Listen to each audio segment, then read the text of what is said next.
Before we get into today's edition of Just the Truth, let me tell you about the latest special from Mike Lindell at MyPillow. The standard MyPillow, normally $49.98 for a limited time only, just $14.88 with promo code Joey. Go to MyPillow.com, click on the radio listener specials, and see all the specials. There's a limited quantity of just 10 at this special price. That's $14.88 with promo code Joey. Thanks for joining me in the PhD Weight Loss Studio. To lose weight for the last time, visit myphdweightloss.com. More announcements of Trump administration appointees yesterday, with the president-elect naming his choice for the IRS Commissioner and the Director of the Small Business Administration. House Speaker Mike Johnson invited Elon Musk and Vivek Ramaswamy to Capitol Hill today, where they'll meet with lawmakers to lay out their plan to tackle government waste. Charlamagne the God and Whoopi Goldberg clashed over Joe Biden's pardon on The View, with the radio talk show host asking, "Why can't you say when Democrats are wrong?" And new details in the shocking targeted killing of UnitedHealthcare CEO Brian Thompson in Midtown Manhattan yesterday. Police have released a photo of the suspect seen moments before the shooting inside of a Starbucks just steps away from the Hilton Hotel where Thompson was gunned down. I told you we'd be back. And ye shall know the truth, and the truth shall make you free. It's Joey Hudson. I wanted to name it the Joey Hudson bill, but, they don't allow you to put names on bills. But I wanted to call it the Joey Hudson bill because I know that one's been near and dear to you for a number of years. That's how it's done. Let your voice be heard. And the truth shall set you free. Here's Joey Hudson. Some more big announcements coming out of President-elect Trump's new administration. Trump 2.0 is really shaping up with some proven fighters, successful business leaders, and just frankly, people who know how to get things done.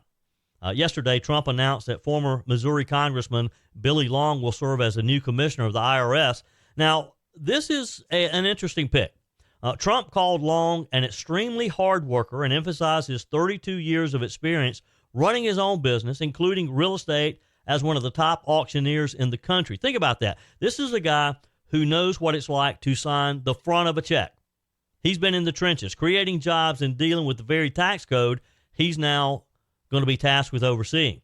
Trump said in a Truth Social post, taxpayers and the wonderful employees of the IRS will love having Billy at the helm. He's the consummate people person, respected on both sides of the aisle. Folks, this is the kind of leadership we need at the IRS and other agencies.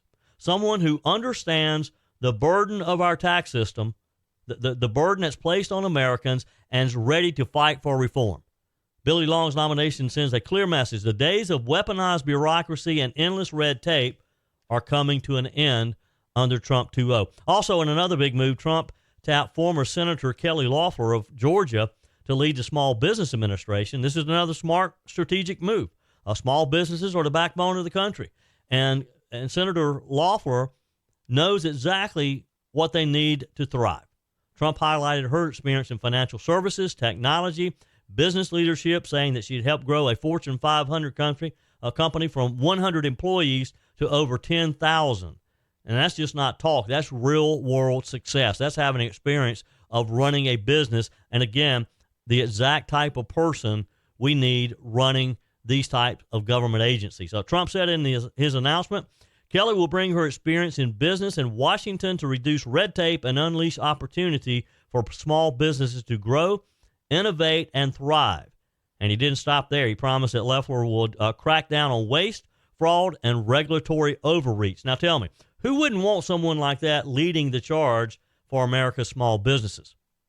If you're a small business, you know exactly what that means. You know the day-to-day red tape you have to deal with. And just when you think you've got something solved, they throw something else in front of you. Loeffler is no stranger to Trump's circle. She has been a longtime ally. She was co-chair of his inaugural committee in 2016, a tremendous fighter for conservative values. Trump even credited her and her husband, Jeff, with helping secure his win in Georgia, a state that we know was pivotal in this landslide victory in November. These announcements are just part of a broader theme that we're seeing as Trump builds his team. Competence, experience, and loyalty to the American people. He's not bringing in career bureaucrats or Ivy League elitists with no real-world experience. He's putting in leaders, everyday Americans, who know what it means to create jobs, who know what it means to grow a business, to start a business, and to grow that to support your family. And most importantly, to fight for everyday Americans. And let's not forget, this is just the beginning.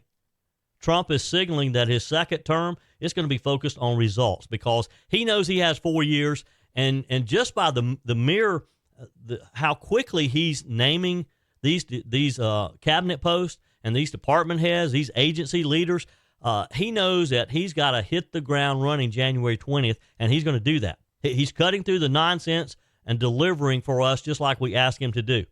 And Billy Long at the IRS, Kelly Loeffler at the SBA, the swamp is in for a rude awakening, folks, and I can't wait to watch it. Also, House Speaker Mike Johnson's working with the Trump transition team to launch the newly created Department of Government Efficiency known as DOGE. And I don't want to get my hopes up, but this could really be a game changer. Speaker Johnson laid it all out during an interview with Fox News' Martha McCallum. He didn't mince words, saying that government's too big and it's time to scale it back. So the question is, how serious is this Congress about actual reform? Can they cut spending by $2 trillion, even though Congress doesn't have to sign off on all of that? Well, we're going to see. Look, we're very committed to this. This is a core principle for us. Government is too big, it does too many things, and it does almost nothing well, and we need to scale it back down. We've always been advocates of limited government and individual freedom. And so here we have what I think, Martha, is a generational opportunity to make real transformational change to the administrative state, the deep state. We want to take a blowtorch to the regulatory state. And I think what Elon and Vivek have in mind can help us in that regard. And so I invited them both to come to the Hill because we want to get everybody together that has that same mindset. We'll be inviting all the Senate and House Republicans together to a big sort of brainstorming session because we need to do that early in the process so we can formulate what the actual plans are. And again, they're ready to go to work. And I can tell you that Elon Musk and Vivek Ramaswamy, they know what their plan is. And I like it when the speaker vowed to take a blowtorch to the regulatory state, just like Donald Trump did in his first term, where he slashed so many government regulations, only to have Joe Biden and his bunch of cronies come back in and reinstitute a lot of those regulations, because Democrats just love regulation. They love to tell us what to do and how to do it, even though they have no clue how to do it because they've never done it.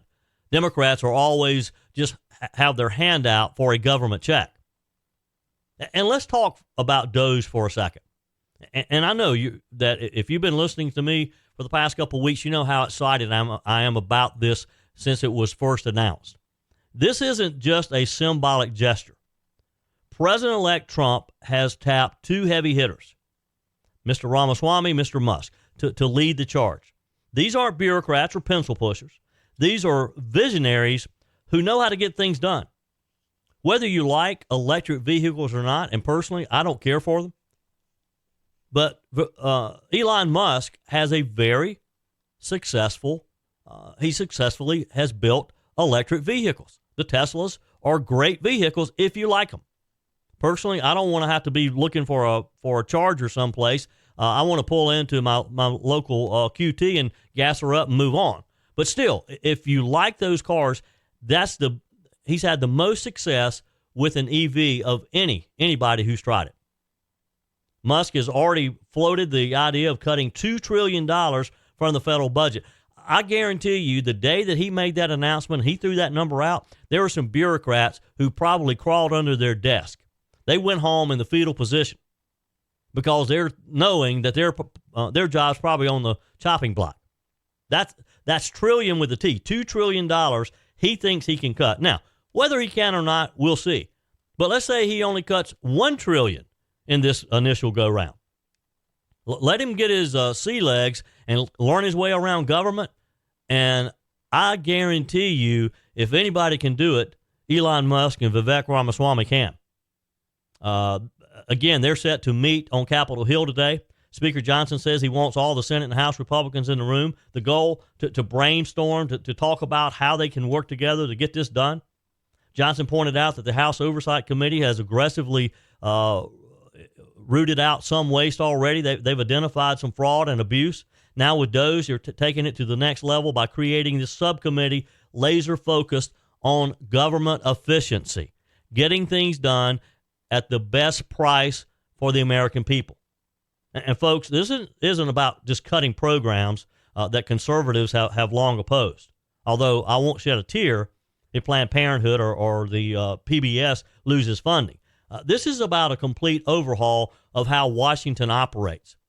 Because we're at that point. We're at that pivotal point to where we have to hold every federal agency accountable.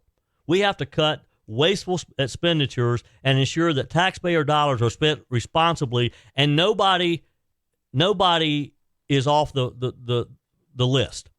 We're going to look at every agency regardless, because I got to believe that there's something that can be cut or something that can be done better in every single department, including the Defense Department.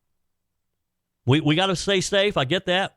But still, those $100 ashtrays and $500 hammers that we've heard about over the years, things like that can be eliminated. And we're all going to be better for it. And look, when you have people like Bernie Sanders agreeing that Elon Musk is right when it comes to slashing Pentagon waste, think about that. Bernie Sanders agreeing with Elon Musk. That means progress, folks. I'm excited about it. I hope you are too. Your comments are welcome on the Furman Ford text line, 864-477-JOEY. That's 864-477-5639. Emails always welcome, joey@joeyhudson.com. This year, I really thought I was going to have to boycott the holidays. I was going to lock myself away and not come out until 2025. But after finding PhD weight loss, you can bet I'll be at every holiday party I'm invited to. That's because PhD weight loss helped me take control with great confidence, support, and my new healthy body. The best part? PhD weight loss did it all without harmful drugs that keep you dependent on them to maintain your weight loss. It's a natural, medication-free approach to weight loss crafted to naturally diminish food-related thoughts, hunger, and cravings, making your weight loss journey more sustainable and enjoyable. Take it from me, I lost 33 pounds. The PhD weight loss program teaches you not just what to eat and when, but also how to think differently about food and finally let go of those cravings and get rid of the hunger naturally. Don't lock yourself away this holiday season. Call PhD Weight Loss today at 864-644-1900. That's 864-644-1900, or go to myphdweightloss.com. New details in the shocking targeting killing of UnitedHealthcare CEO Brian Thompson. We told you about this yesterday. We have details now of this Midtown Manhattan is an assassination. Police have released a photo of the suspect seen moments before the shooting inside of a Starbucks just steps away from the Hilton Hotel where Thompson was gunned down. The suspect, described as a male wearing a hooded jacket, was captured on surveillance footage standing at the Starbucks counter on West 56th Street and 6th Avenue minutes before the attack. NYPD Chief of Detectives Joseph Kinney said the gunman later fled the scene on foot and escaped on an E-City bike, disappearing into Central Park. Video footage of the shooting was released also, and it's no question this was an assassination. You see the guy standing on the sidewalk. Mr. Thompson walks out. The guy walks up behind him and starts firing rounds into him. He gets off multiple shots as Brian Thompson falls to the ground. Then he very casually walks across the street and disappears. Police are confirming it was not a random act. Mr. Thompson's wife, Paulette Thompson, revealed that he had been receiving threats related to his role leading the nation's largest private health insurer. NYPD Commissioner Jessica Tisch confirmed the shooting appeared premeditated and targeted. The 50-year-old executive was struck multiple times, including in the back and calf, before being rushed to Mount Sinai Hospital, where he was pronounced dead on arrival. The NYPD is now offering a $10,000 reward for information on the suspect, who remains at large. It's hard to believe this can happen in a major city. I was just on that street last week over the Thanksgiving holiday. This is a busy area of New York. The guy walks out with a gun, guns this guy down, and flees. A new controversy surrounding Hunter Biden. He just received his dad's pardon earlier this week and already back in the news. This time it's about unpaid rent and accusations from a former landlord. As you know, Joe Biden issued an unconditional pardon to his son, Hunter, on Monday, covering federal crimes committed between 2014 and 2024.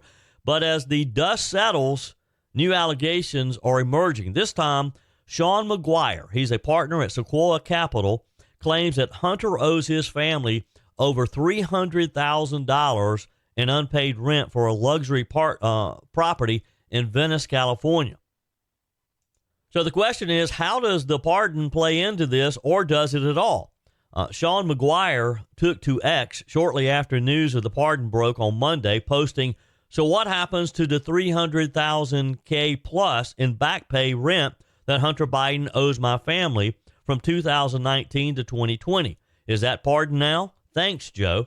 Well, according to McGuire, Hunter was renting a high-end property on the Venice canals for $25,000 a month. During his tenancy, McGuire claims Hunter not only stopped paying rent, but also allegedly tried to settle debts by offering artwork made from his own feces. How sickening is that? Changed the locks and used Secret Service agents to enforce his access to the property. Left McGuire's family hesitant to pursue legal action, stating the Bidens were kind of a scary family to go after. Look, we know how that is, don't we? You don't want to mess with the Bidens. These are serious claims, and they fall outside of the realm of federal law. They're not criminal. They're civil. So that means that the pardon would not apply to these, right? The pardon primarily covers tax crimes. Hunter admitted to failing to pay significant federal taxes on income. That's a federal offense. It covers gun charges related to lying about his drug use on a firearm background check. That, too, is a federal offense. What it does not cover, though, is civil issues. Rent disputes are civil matters, not criminal matters.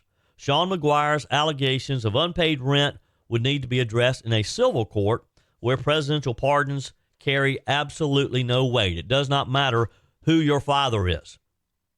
McGuire's claims may be kind of dramatic, but hey, they highlight a clear boundary here in the scope of legal protections of a pardon from a sitting president. Of course, it raises more questions about public accountability and political implications of Hunter Biden's pardon. This unpaid rent allegation, it doesn't directly tie to the federal crimes, but it also, but it kind of gives you a glimpse into the type of person Hunter Biden is. It just shows you that he is entitled, that he believes that he can do whatever he wants and there are no consequences. I mean, who walks away from owing someone $300,000 in rent? Now, shame on this guy for not evicting him before he ran up the bill. But I get it.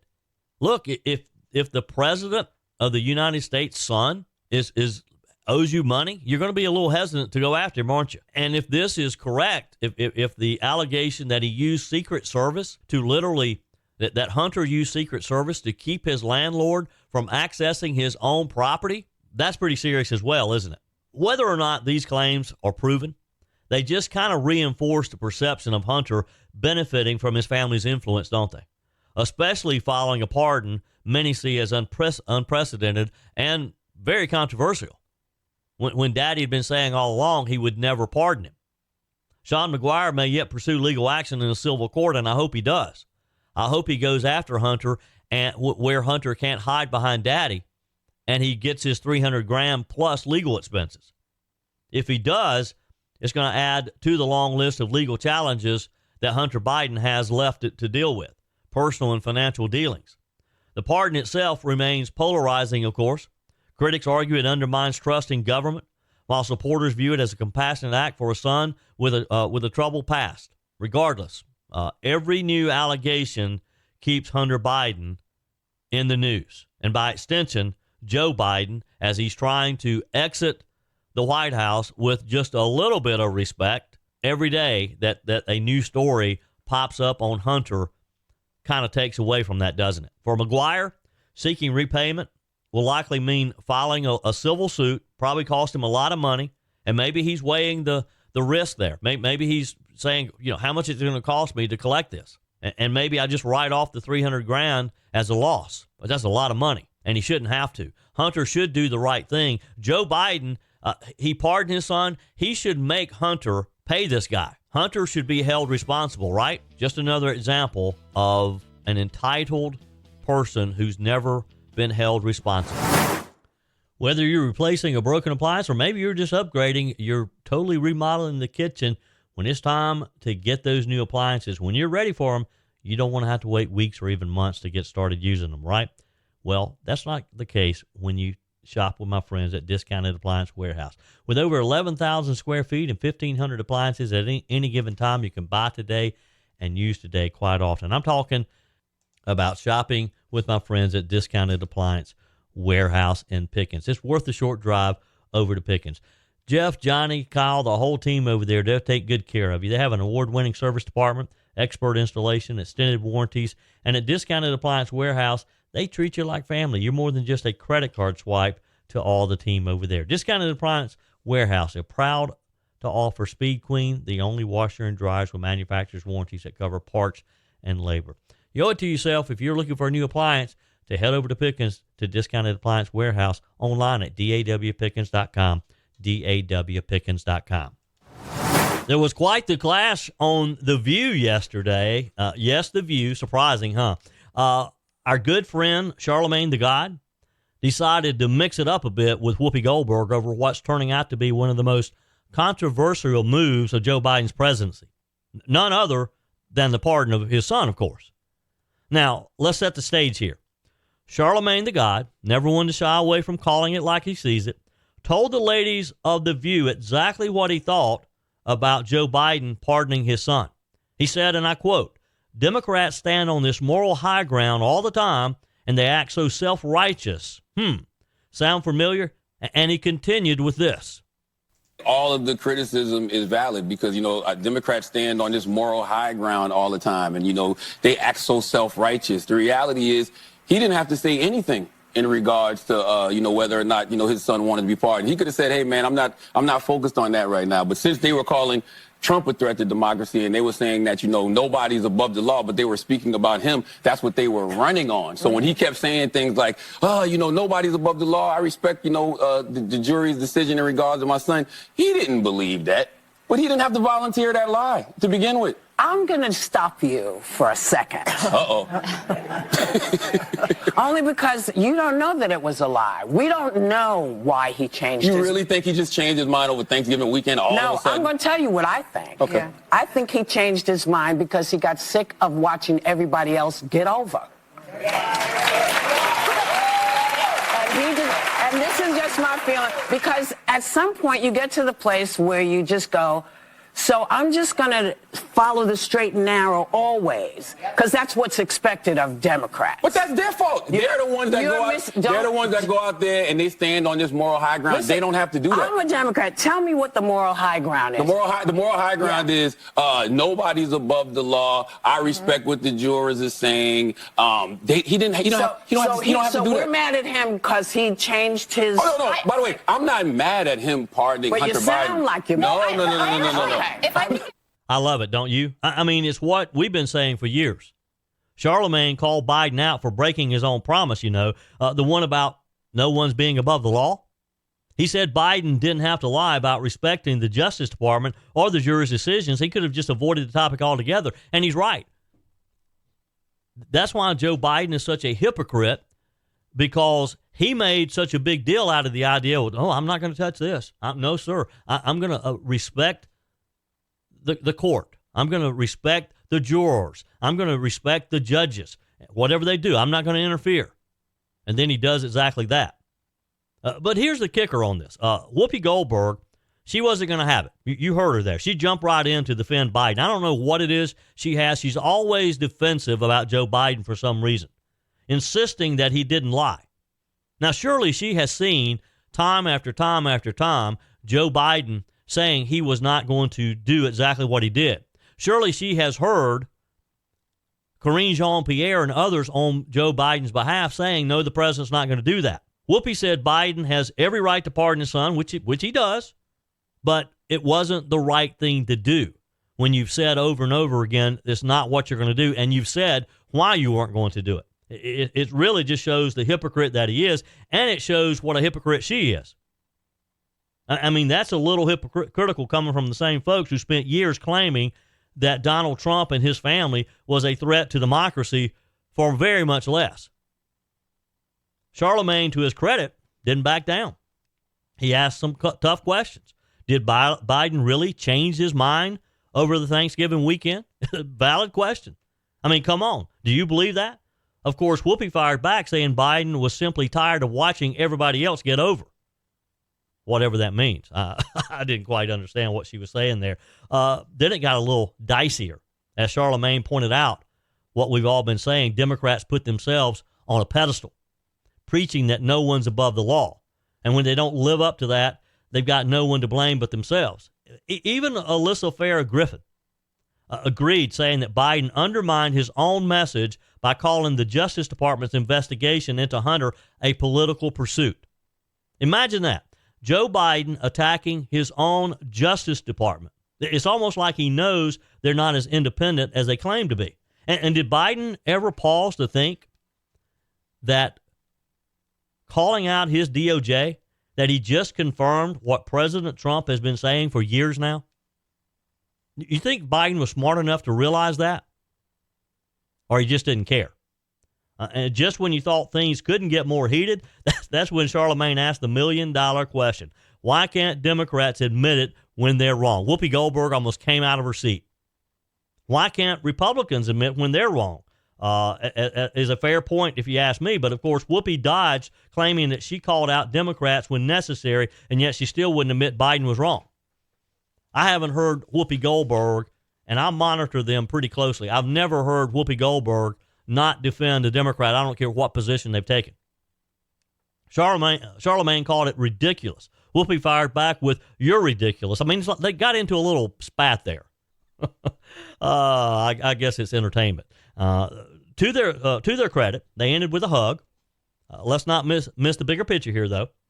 This wasn't just about a heated exchange on daytime TV. This is about accountability, or the lack thereof, with the Democrats.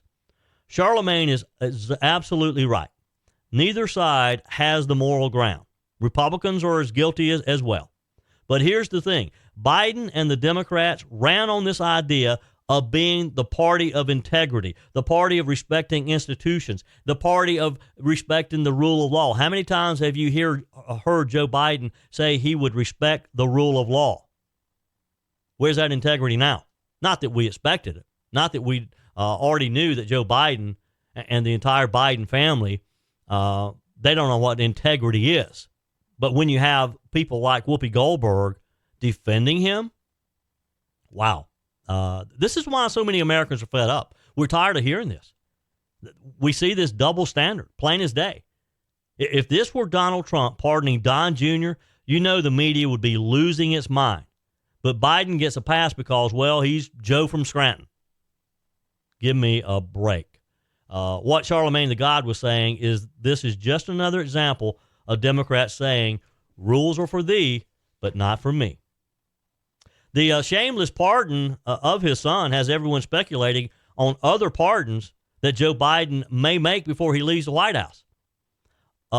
It reminded me, and Politico wrote a column about this last night, and I really remember it, but I'd forgotten the fact that 11 days before Joe Biden announced his pardon of Hunter, a group of lawmakers gathered outside of the Capitol building to urge Biden to grant a different set of clemencies.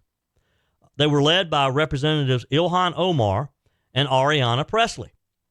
And there was a handful of others urging the president to use his power of pardon or grant clemency to thousands of people who are serving time in federal prison now for convictions related to nonviolent marijuana use, crack cocaine, and other drug charges. You remember that? It was a few weeks ago. Omar said in her statement, "We join a growing chorus of voices calling on President Biden to exercise one of the most profound powers of the presidential office, the power of clemency."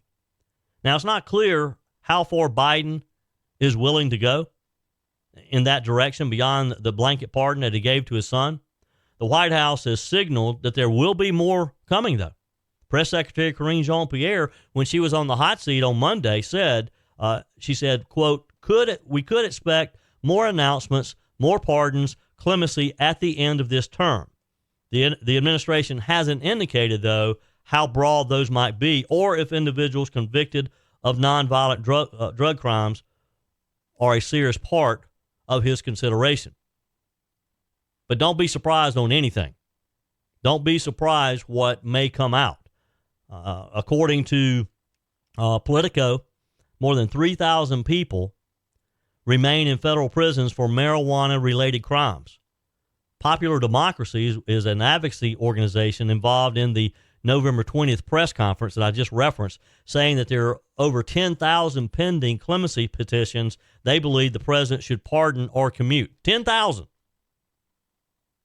The chorus of Capitol Hill voices pushing for these commutations includes Senator Elizabeth Warren, who led with a letter in late November signed by 13 other Democrats in the Senate and the House.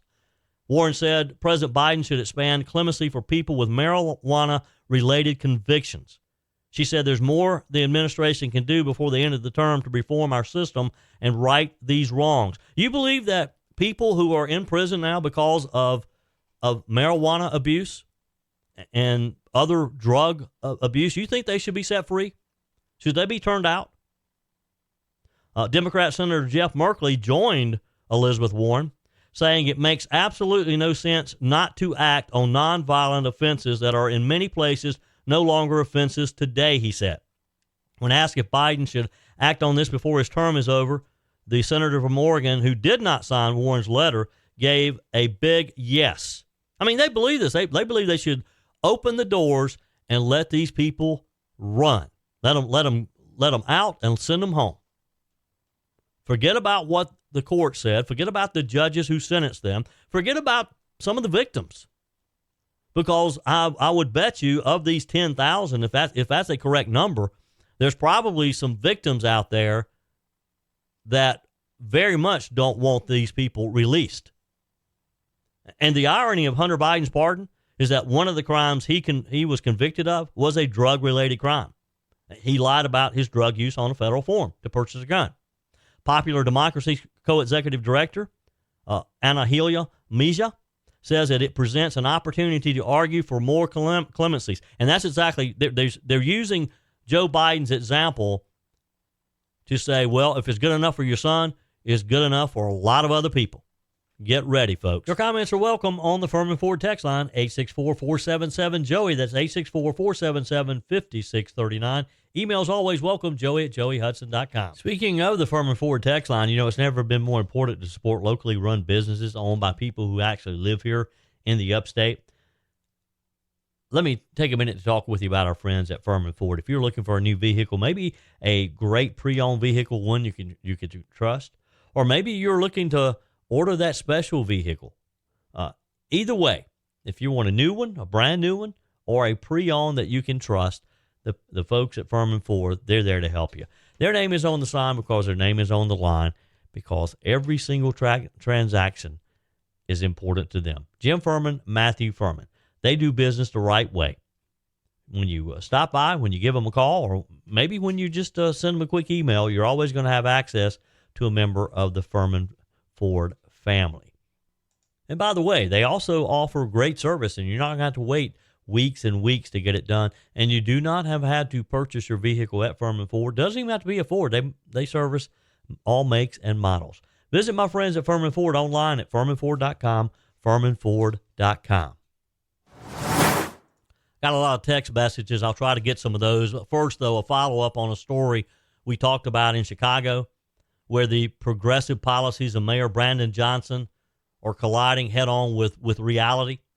Let's just say the residents of the Windy City are not happy. They're not happy campers, and they're letting the mayor know it.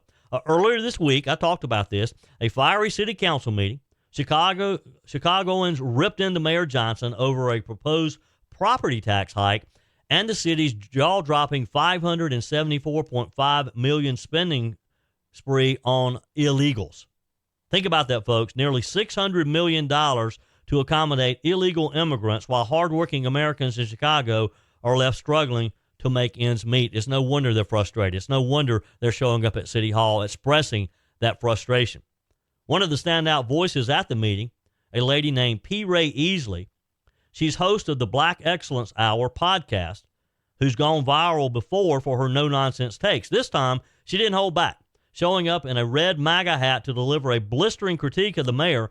Easily said, and I quote, "Our mayor is embarrassing us around the world. You all took the power back from him to say the city of Chicago is out of the business of funding illegals." Easily later told Fox News that the issue boils down to one thing: the residents of Chicago's bottom line. And she's right. At the end of the day, people work hard, they pay their taxes, and they expect their leaders to put their needs first, not spend billions on individuals who entered the country illegally. Ms. Easley didn't mince words, appearing on Fox and Friends saying, "We're not going to work to pay for illegals." Well, that's a portion of it. Our main issue is it affects our bottom line. It is very cold in Chicago right now, and there are people all around the city getting up to go make the donuts. We're not going to work to pay for illegals. They chose to come here illegally, and we don't allow people to feast off of their criminality. I am an American Negro woman, and our people are not immigrants. We are migrants, of course, in the very literal sense, because our grandparents came here during the Great Migration. This is why we're really pushing for an end to race. Because when you say black, that can mean anybody. They told us that Kamala was black. And yes, there are black people who will be deported, but that has nothing to do with the American people. Our goal is to get this border closed and to get every unnecessary expense off of the budget lines in the city of Chicago. We can't afford it anymore. Well, it's a matter of affordability, but then it's just common sense. So our kids can't read and write within our communities. You got people that are living in poverty. So we have real issues in our community, and it seems like they continue to say they can't fix it because of a strain, but yet they find the money magically to fund all these other programs for the migrants, right? So what they want to do, what I believe my mayor is doing, is attempting to use the social and political capital of my community to advance the immigrant community. And we've been seeing this since the 1800s. Frederick Douglass warned us about this years ago. And so now we're here. We're a much more informed and enlightened people, and we are America first. I am an 8th generation American, so I'm extremely invested in making this country great, as is everybody else in my community. Please don't racialize this deportation fight. Know that every American is in lockstep with this, because we deserve to spend our money in better ways. Christmas is coming. Why should we have to pay extra in taxes? Yeah. Look, I think P. Ray needs to be running for mayor of Chicago. What do you think? I mean, good for her for calling the mayor out for his race-baiting comments last month when he tried to link Trump's immigration policies to black families. Ms. Easley called those remarks very disrespectful, pointing out the obvious that black Americans aren't immigrants. She reminded everyone of the Great Migration and said this isn't about race, it's about policy and budgets. Good for her. Good for her not to play the race card that so many of them do.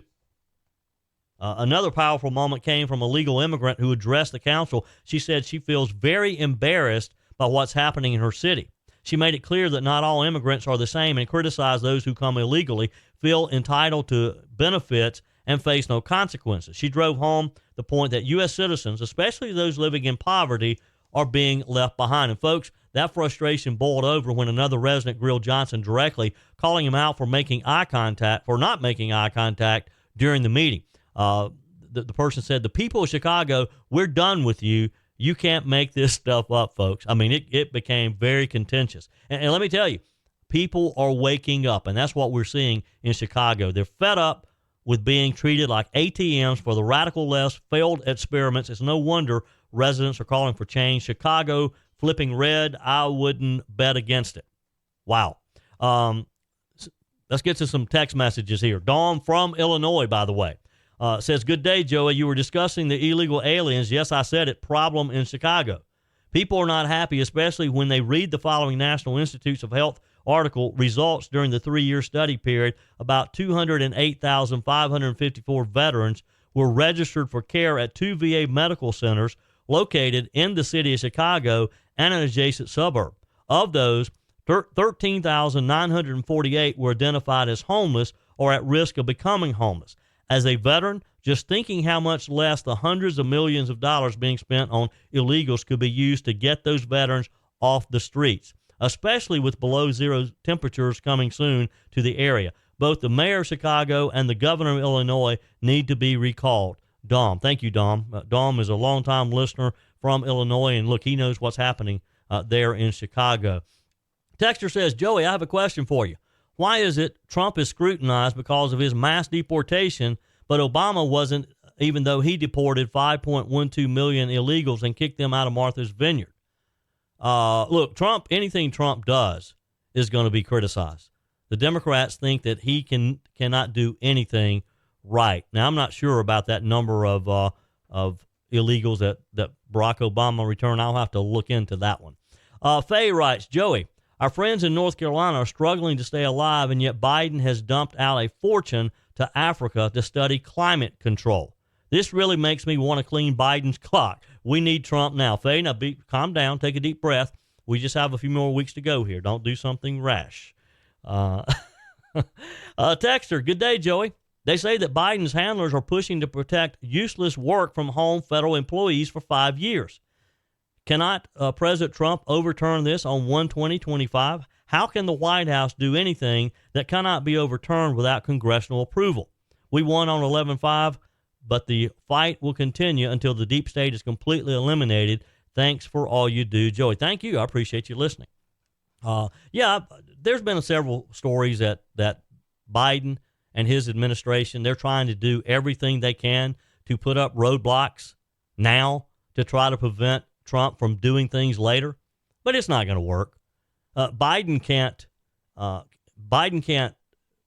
sign contracts for 5 years for people to work from home that can't be overturned somehow. I guarantee you, and this will be one of those things that they'll turn Elon Musk and Vivek Ramaswamy loose on. Dennis writes, love your work and show. I'm a veteran and on fixed income raising 2 granddaughters. Our house was wiped out and downstairs appliances, bathroom, bedroom, and heating with 4 feet of water. No help from FEMA yet. North Carolina wasn't the only one. Displaced people on our street was devastated, and I feel a lot of it came from all the building of cookie-cutter houses and trees removed, and the creeks runoff not addressed. We need help to rebuild. Now, I responded to Dennis's text because I misunderstood. I thought he was in western North Carolina, but Dennis is actually in Greenville, in upstate South Carolina. Look, there's still a lot of work to be done in upstate South Carolina, too. If you look at the devastation around here and the pile of debris that has to be removed, think about what it's like in western North Carolina. Texter, Joey, I'm sure there are hundreds of attorneys waiting on free handouts from our tax money to defend these illegals when a white or black man can't qualify for an attorney now when needed. Roger. Appreciate all your texts. Keep them coming. You can email me to joey@joeyhudson.com. That's it for today's edition of Just the Truth. Thanks for joining me in the PhD Weight Loss Studios. To lose weight for the last time, visit myphdweightloss.com. If you haven't joined my mailing list yet, visit my website, joeyhudson.com. Click on the Connect with Joey button so that you can receive our emails and the most up-to-date news. Also, join me on my YouTube channel. Be sure and like, comment, and subscribe. Just search for Joey Hudson. As always, thanks for spending a few minutes of your day with me. Do me a favor and forward this episode to a few friends. Just click on the share button and send to your contacts. We need to build an army of conservatives to win our country back, and we can do that by continuing to share the truth with our friends and family. Keep those comments coming via the Furman Ford text line 864-477-JOEY. Email to joey@joeyhudson.com, and I love your messages on the MyPillow message line. Again, that's 864-477-JOEY, 864-477-5639. Be sure and take advantage of the MyPillow special, just $14.88 on the standard MyPillows when you use promo code Joey. Order online at mypillow.com or call 800-893-4053. We're back again tomorrow and hope you'll plan to join us. Until then, remember, God's got this. He's still in control.